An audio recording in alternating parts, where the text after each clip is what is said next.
Greetings. I be here, Gregory. Today I want to speak on this Donald Trump mugshot, and not really on the mugshot in itself, but I want to speak on this story that I've seen on Fox News and a couple of social media outlets. Like they're saying that Trump's popularity among the black community has risen ever since the mugshot. Now, is this true? I mean, I kind of doubt like there might be some truth to it, but especially on Fox News, you can't take them as a credible source. I believe they are overblowing it. Like this is Fox News. We're talking about Fox News, who just was sued by the Dominion, the voting machines for all of the slander that they said. They got sued for $1.3 billion, and they settled to pay for $787 million. That's a lot of money, and and in the trials, a lot of stuff came out of how they was on TV saying this and that about Dominion, but never believed a second of it. People like Tucker Carlson and Laura Ingraham and Sean Hannity never believed a word of that stuff, but they were going on TV and preaching the lies to you, the viewers. So I don't take none of what they say credible. So Jesse Waters was on he showed a mural being painted in Atlanta, saying, using this as, backup for him saying that his popularity has increased in the black community. Um, but, he failed to mention that that mural that was actually being painted by a white person, by the way. If you would have panned out, you would see the letters MAGA, MAGA, but they're also written out, stand for my ass got arrested. So that was pejorative, that was negative. So so they misleaded the people. Like they're saying that he has this new, um, a new following. Like it might be true to a certain extent, but like I think the people who support Trump have always supported Trump. That's probably what that is. Maybe they're being more vocal about it. Um, this guy frequents Laura Ingraham. So he was on TV and he said that this black woman in Louisiana said that Trump is gangster and he has street cred. And in his narrative, he compared Donald Trump mugshot to famous mugshots like Frank Sinatra and Elvis Presley. I don't know, but he really went off the rails when he compared to Donald Trump's mugshot to Tupac Shakur. I see no similarities between Tupac and Donald Trump. They're the far opposites. And then he went even worse. But he actually had the audacity to compare Donald Trump's mugshot to Martin Luther King. His ass should be whooped just for that. So, but what do they say? Because to me, I don't know. This comes off as racist to me. They're saying that black people like Trump because of his mugshot. So they're saying that we relate to jail culture and criminal activity so much that we relate into Donald Trump simply because of a mugshot. Donald Trump. I mean, me myself, I can't relate to him. This is a man who received $413 million from his father. I mean, I see no similarity. And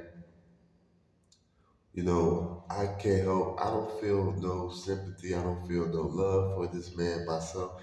I think of when I see this stuff happening, these 91 indictments and stuff, different court cases. I think about how he led his crowd to chant, "Send her back" about Ilhan Omar, a black woman of color who lived in this country since she was 12 years old. I think about he said Kamala Harris speaks in rhymes. That's not true. Fannie Willis, who's leading the RICO charges against him in Georgia, Fulton County, he said that she she's married to a gangster and called her racist. He called Omarosa a dog. This is the man who said African countries call them shithole countries. This is the guy who, when the Central Park Five, he put out an article in a newspaper advocating for their execution. And even when it came out that they was innocent, he said they probably did something anyway. And when the movie came out, he still doubled down. So me myself, I ain't ain't no love for Trump, me myself. And then on Fox News, that make it even worse, in my opinion, they're saying that well, the black community is related to him because they have been, or feel they have been um, targeted by the police, and they see that this is happening to Trump, that they were unfairly treated by police and society. Well, one, Fox News, you always poo-pooed on that narrative. Like I never seen a police brutality case which y'all didn't defend the police every single time. I mean, y'all can't stand protests against police brutality. I mean, I remember when a black girl was slammed to the floor by the police officer in her bathing suit. She was like 12 years old, and the woman, Megan Kelly, said that well, she was no angel. Like they defend the police. This is the people who said when you said Black Lives Matter, there was like a counterpoint, Blue Lives or whatever. Like so now you're gonna use this narratives. You're gonna use this just because it fits your narrative. That's insulting to me. And then plus another thing, Donald Trump being unfairly this this man is not innocent. This man is guilty of anything. Like we've seen, there's a lot of innocent black people in jail, or also black people who have been overcharged. You know, they might not be purely innocent, but they get charged double, triple more than what a white person would do for the same crime. Donald Trump gets treated. He's rich. Like the FBI, the whole process with the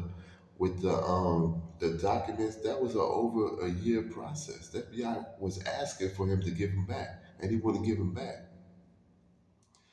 I mean, he moved some. The FBI asked for footage, the surveillance footage, the cameras, and then the footage was destroyed somehow. I mean, this man is guilty of everything.